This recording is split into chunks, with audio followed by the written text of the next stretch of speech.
যুক্তরাষ্ট্র বিশ্বের সবচেয়ে প্রভাবশালী গণতান্ত্রিক দেশ।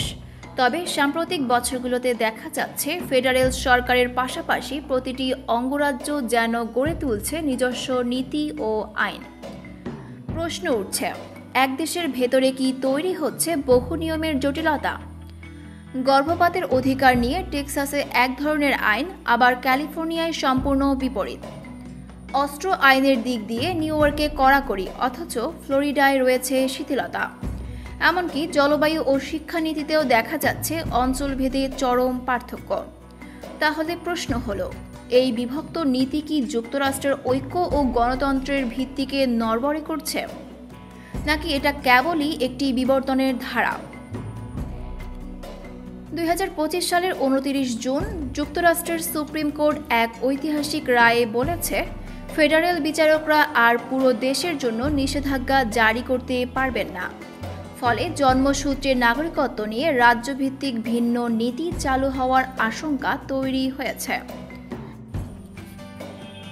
ট্রাম্প শিবিরের জন্য এটি একটি বড় রাজনৈতিক জয় এবং এর ফলে জন্মসূত্রের নাগরিকত্ব নিয়ে অঞ্চলভেদে বিভিন্ন নীতি ও বিভ্রান্তিকর পরিস্থিতি তৈরি হতে পারে। যুক্তরাষ্ট্রে জন্মগ্রহণ করলেই স্বয়ংক্রিয়ভাবে নাগরিকত্ব পাওয়ার যে নিয়ম বহু বছর ধরে চালু ছিল, তা সুপ্রিম কোর্টের রায়ের মাধ্যমে বড় ধরনের চ্যালেঞ্জের মুখে পড়েছে। জন্মসূত্রের নাগরিকত্ব কি?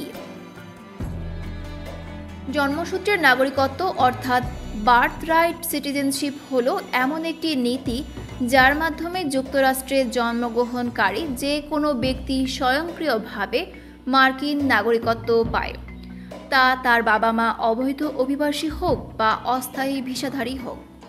এই অধিকারটি যুক্তরাষ্ট্রের সংবিধানের 14তম সংশোধনীতে সুরক্ষিত, যা নিশ্চিত করে যে সকল ব্যক্তি আইনের দৃষ্টিতে সমান, তাদের জাতি, পটভূমি বা অভিবাসন অবস্থা যেমনই হোক না কেন। সুপ্রিম কোর্ট কি বলেছে? রায়ে সুপ্রিম কোর্ট জানায়, জেলা আদালতের বিচারকরা আর পুরো দেশের জন্য কোনো ফেডারেল নীতির বিরুদ্ধে নিষেধাজ্ঞা জারি করতে পারবেন না। তারা কেবল নির্দিষ্ট ব্যক্তির বা গোষ্ঠীর জন্য যাদের পক্ষে মামলাটি করা হয়েছে তাদের জন্যই রায় দিতে পারবেন। এই রায়টি এসেছে ট্রাম্প প্রশাসনের এক নির্বাহী আদেশকে কেন্দ্র করে, যা অবৈধ অভিবাসীদের অথবা অস্থায়ী ভিসায় থাকা কিছু ব্যক্তির সন্তানদের নাগরিকত্ব না দেওয়ার চেষ্টা করেছিল। ওই আদেশের বিরুদ্ধে 3টি মামলা হয় এবং তাতে বিচারকরা সারা দেশব্যাপী নিষেধাজ্ঞা দিয়েছিলেন। কি ঘটতে পারে এরপর? এখন থেকে একটি শিশুর নাগরিকত্বের অধিকার নির্ভর করতে পারে সে কোন অঙ্গরাজ্যে জন্ম নিয়েছে তার উপর। উদাহরণস্বরূপ, ক্যালিফোর্নিয়া বা মেরিল্যান্ডে জন্মগ্রহণকারী কোনো শিশুকে এখনও নাগরিক হিসেবে গণ্য করা হতে পারে, কারণ সেখানে মামলাগুলো চলমান আছে। কিন্তু একই দিনে টেক্সাস বা ফ্লোরিডায় জন্ম নেওয়া শিশুর নাগরিকত্ব চ্যালেঞ্জের মুখে পড়তে পারে যদি সংশ্লিষ্ট আদালত ট্রাম্পের আদেশকে বৈধতা দেয়। এতে একই দেশে জন্ম নেওয়া শিশুদের জন্য ভিন্ন ভিন্ন নিয়ম চালু হতে পারে, যা অত্যন্ত অস্থির ও বিভ্রান্তিকর এক পরিস্থিতির জন্ম দেবে।